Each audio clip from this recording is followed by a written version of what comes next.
l'allergie, ce n'est pas une maladie. C'est ce que ton corps n'accepte pas. D'accord. Quand ton corps n'accepte pas un aliment, cela va provoquer une allergie. Et donc, c'est un rejet de l'aliment.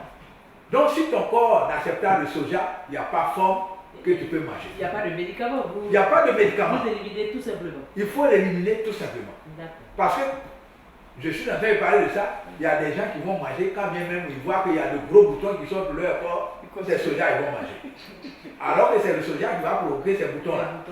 Et donc, vous risquez de vous faire plus de mal que de bien.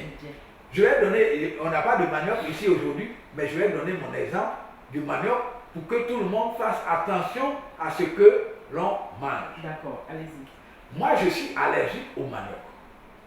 Si je mange du manioc, de la kéké, de la toupou, du placari, du komondé, du gari, tout ça, c'est fait à base de manioc. Si je mange un de ces aliments-là, 30 minutes après, je ne peux plus écrire.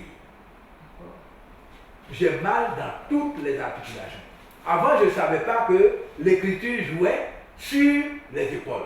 Je ne savais pas que les épaules participaient à l'écriture. Parce que pour moi, ce sont mes doigts qui écrivent. C'est quand j'ai eu cette allergie au manioc que j'ai vu que, oh donc, l'épaule participait à l'écriture. Et j'ai fait 21 jours sans pouvoir me coucher. Parce que j'ai mangé simplement de la kéké. Alors que mon père, ma mère, mes frères, mes soeurs, tous mangent du manioc. Mais moi, mon corps, mon seul corps, là, ne supporte pas le manioc. Voici ce que c'est que l'allergie. Et donc, vous pouvez être jumeau ou jumelle. Un corps peut ne pas accepter le manioc, et puis l'autre accepte le manioc. Et donc, c'est pour ça que, quand bien même on parle des aliments, faites toujours attention, observez toujours les aliments que vous mangez. Si vous mangez un aliment tel que le soja, qui est un aliment complet, mais que vous faites une allergie, cherchez la préparation.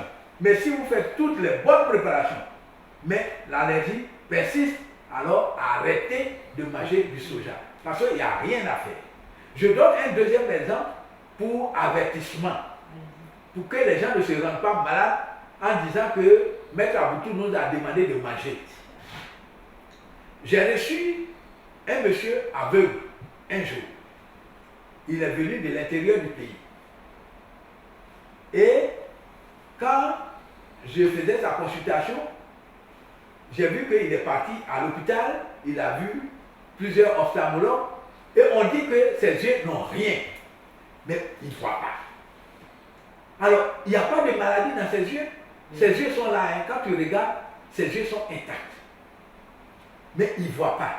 On voit les pupilles, tout ça là. En tout cas, quand on regarde à l'œil nu là, on voit que les yeux sont propres. Mais il ne voit rien, alors rien.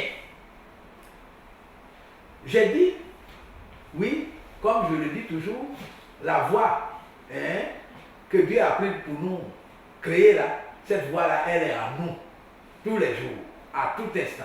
Et donc la voix me dit, la personne a mangé de la papaye. C'est la papaye qui est à la source de sa cécité. Je lui ai dit, par exemple, si vous mangez de la papaye et que vous êtes allergique à la papaye peut vous rendre aveugle. Le monsieur a commencé à pleurer, à couler des larmes. J'ai dit, mais qu'est-ce qui ne va pas? Il dit, c'est mon cas. J'ai dit, qu'est-ce qui s'est passé? Il dit, effectivement, quand je suis né, on m'a dit, dans ma famille, que nous ne touchons même pas à la papaye. Parce qu'on ne peut pas supporter la papaye. Quand on mange, ça nous donne des plaies. Mais quand je suis allé au collège, j'ai mangé de la papaye avec mes amis, je n'ai rien vu. Et donc, j'ai continué de manger de la papaye. Pas plus tard que hier, j'ai mangé de la papaye avant de venir chez vous ici. Et donc, comme vous le dites, c'est la papaye qui m'a rendu aveugle. Je lui ai dit oui, c'est vrai. Parce que l'allergie, ce n'est pas toujours sur le corps. Sur le corps, tout à fait. Si tu manges quelque chose, ça peut ne pas démanger sur ton corps, mais ça peut créer une toxine qui peut s'agglutiner quelque part dans ton corps. Si ça s'agglutine dans ton foie, cela va créer une maladie dans ton foie.